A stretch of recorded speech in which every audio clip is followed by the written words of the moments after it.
आगे बढ़ते हैं। बाबा साहेब भीमराव अंबेडकर बिहार विश्वविद्यालय मुजफ्फरपुर के रसायन विभाग की तरफ से विश्वविद्यालय सीनेट हॉल में national seminar on emerging trends in applied chemical science विषय पर राष्ट्रीय सेमिनार का आयोजन किया गया। मुख्य अतिथि गुजरात सेंट्रल यूनिवर्सिटी के कुलपति प्रोफेसर R.S. दुबे ने व्याख्यान के बाद पत्रकारों को जानकारी देते हुए कहा कि बदलते परिवेश में भारत में नए नए शोध होने चाहिए, जिससे पर्यावरण सुरक्षित होने के साथ साथ विकास भी सुनिश्चित हो। आने वाले दिनों में हाइड्रोजन एनर्जी लीड एनर्जी का सोर्स हो सकता है।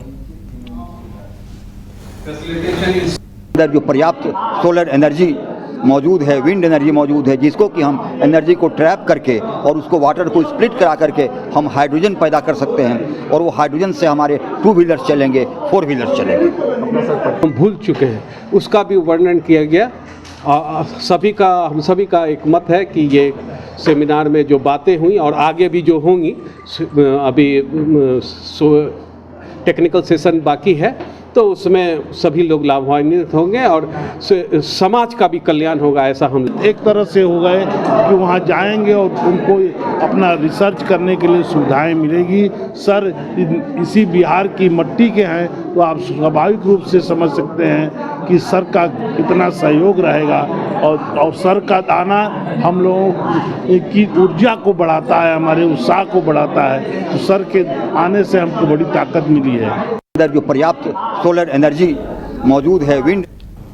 आगे बढ़ते हैं। तेजस्वी यादव के बयान पर चिराग पासवान ने पलटवार किया है। बीते दिनों तेजस्वी यादव ने मुख्यमंत्री नीतीश कुमार को लेकर कहा था कि एनडीए में हैं, वो एनडीए में है लेकिन दिल हमारे साथ है, जिस पर चिराग पासवान ने कहा है कि इनको इतना एहसास है कि बिना नीतीश कुमार के वो चुनाव नहीं जीत सकते हैं। हमारे मुख्यमंत्री के नाम का इस्तेमाल वो अपने चुनावी लाभ के लिए कर रहे हैं। हमारे मुख्यमंत्री के नाम का इस्तेमाल चुनावी लाभ के लिए अगर तेजस्वी जी को करना पड़ रहा है, तो ये दर्शाता है कि कितने असमर्थ हैं, कितने कमज़ोर हैं वो हमारे मुख्यमंत्री जी के बिना। आज जब वो उनके साथ गठबंधन में नहीं भी हैं, तब भी उनके नाम का इस्तेमाल करके भ्रम फैलाकर ये अपनी स्थिति को बेहतर करने का प्रयास कर रहे हैं। गया वो ज़माना जब बिहार के लोगों को इस तरीके से बहला फुसला कर ये लोग उलझा लेते थे।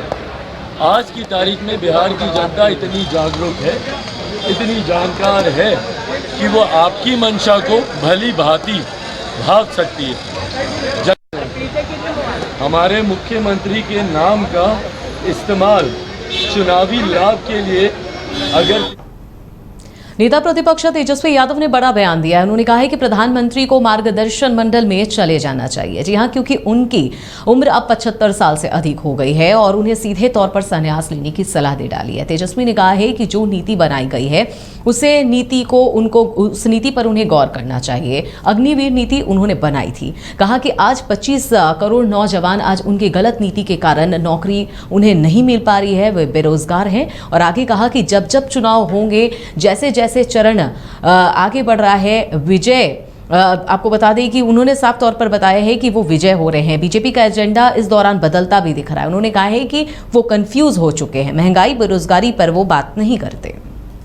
बिना तर्क की बातों का हमारे पास समय नहीं है कि फालतू के डिस्कशन में हम है ना, कोई गंभीरता है नहीं, कुछ भी मुंह में आया बोल देना है ना। इसी तरह का आरोप बेकार का है, इस पर कोई टिप्पणी बोलेगी। लेकिन आप लोग को बता दें कि प्रधानमंत्री के गलत नीतियों के कारण आज 25 करोड़ नौजवान जो है ओवर एज हो गए।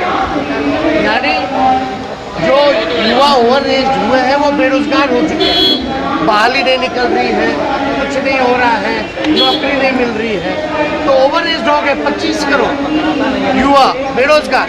यानी 25 करोड़ जो ओवर एज हुए हैं उनके भविष्य के साथ खिलवाड़ किया है। और 25 करोड़ जो संख्या है वो मामूली संख्या नहीं है। और प्रधानमंत्री जी ने खुद नीति बनाई थी कि 75 साल के बाद जो है मार्गदर्शक मंडली में लोग जाएंगे। तो हमको विश्वास है कि अपने बनाए हुए नीति में प्रधानमंत्री मार्गदर्शक मंडली में जाए, है ना। और दूसरी बात, अग्निवीर योजना भी जो इन्होंने बनाया है, यानी 22 साल में बिताए बेघर नौजवान क्या करेगा। तो इसलिए ये गंभीर मसला है। और जब 22 साल में इन लोगों को रिटायर कर रहे हैं, 25 करोड़ को ओवर एज कर रहे हैं, तो खुद 74-75 साल के हो गए। तो मुझे विश्वास है अपनी बनाई हुई नीति में ये मार्गदर्शक मंडी